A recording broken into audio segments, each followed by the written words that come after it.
तेवर के साथ सड़क पर उतरे चिराग, क्या बदल पाएंगे इतिहास? लगातार लगे हैं चिराग को झटके, क्या अब उबर पाएंगे इससे? नई पीढ़ी के दमदार, क्या बनना चाहते हैं सत्ता के दावेदार?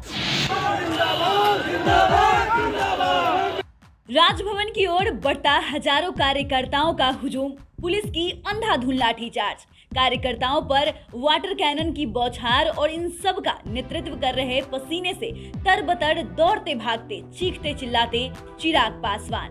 जिद ये कि राज्यपाल से मिलकर नीतीश सरकार की बर्खास्तगी की मांग की जाए। अब से पहले बिहार के लोगों ने चिराग का ये रूप कभी नहीं देखा था, जो अब बिहार को देखने को मिल रहा है। चिराग अब आक्रामक तेवर के साथ सड़क पर उतरे हैं, राज्य के कई इलाकों का लगातार दौरा कर रहे हैं। कभी आशीर्वाद यात्रा के जरिए गांव-गांव जाकर लोगों से नीतीश कुमार के खिलाफ आवाज बुलंद करने की बात कर रहे हैं, तो कभी किसी घटना के बाद पीड़ितों के परिजनों से मिलकर उन्हें सांत्वना देते हुए नजर आ रहे हैं। कभी ऐसे ही बीच सड़क पर रुककर खेतों में घूमते भी दिख रहे हैं।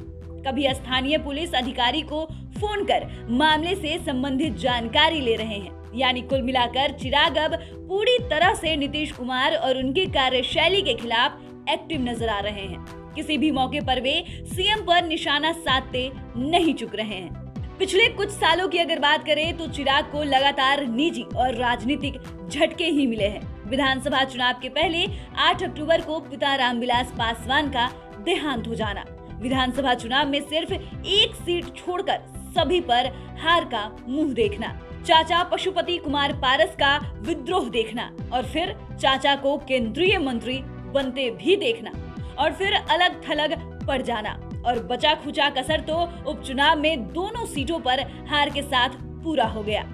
अब सवाल ये उठता है कि चिराग पासवान और लोक जनशक्ति पार्टी रामविलास गुट का भविष्य क्या होगा, क्योंकि एलजेपी रामविलास का ना तो विधानसभा में और ना ही विधान परिषद में एक भी सदस्य है। 2020 के विधानसभा चुनाव में एलजेपी का एक विधायक चुना गया था, जिसने बाद में सत्तारूढ़ जनता दल यूनाइटेड ज्वाइन कर लिया था।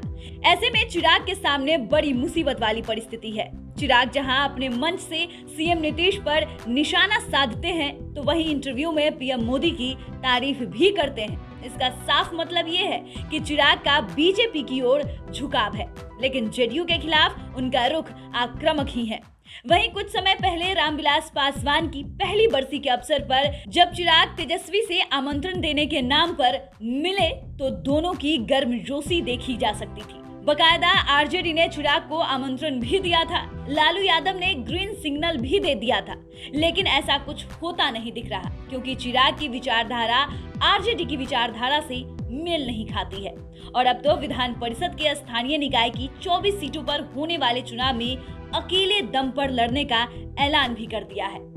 वहीं अब सवाल ये उठता है कि चिराग पासवान और लोक जनशक्ति पार्टी रामविलास गुट का भविष्य क्या होगा, क्योंकि फिलहाल चिराग पासवान का जो तेवर दिख रहा है, उससे ऐसा लगता है कि वो जदयू को एनडीए गठबंधन से अलग करवाना चाहते हैं और अपनी पार्टी का जनाधार सभी जातियों समाजों में बढ़ाना चाहते हैं। वह एक युवा नेता के रूप में अपनी संभावना भी देख रहे हैं, क्योंकि बिहार में उभरते हुए युवा नेता चिराग के अलावे सिर्फ तेजस्वी यादव है।